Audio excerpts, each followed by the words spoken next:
Welcome to the Tech Egg. Don't get scrambled. Enjoy the video. You start by preserving the original. Make a backup copy of the workbook immediately. Open Excel in safe mode to prevent add-ins from running. This isolates corruption sources. Once Excel is safe, go to File, Options, Add-ins, and disable COM and Excel add-ins. Restart Excel. You do this because add-ins often inject unsupported content. If the file still errors when opening, try Excel's Open and Repair on the copy next.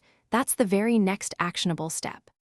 Now, repair the copy. Use File Open Browse, select the workbook, click the Open dropdown and choose Open and Repair. Pick Repair first, then extract data if needed. If that fails, import the workbook into a new file via Get data from File from Workbook. This can salvage tables and sheets without full workbook structure. As a deeper tactic, rename XLSX2, zip and inspect the /Excel folder to recover sheets or workbook. XML manually. You'll find raw XML content to reconstruct data. Once you have recovered sheets, rebuild the workbook by copying clean data into a fresh file. This prevents hidden corruption from transferring.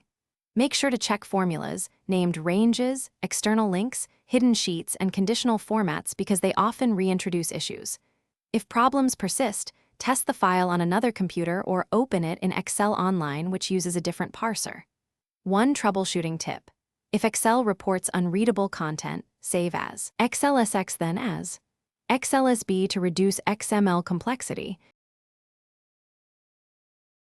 Thanks for watching. Consider subscribing if I helped unscramble your problems.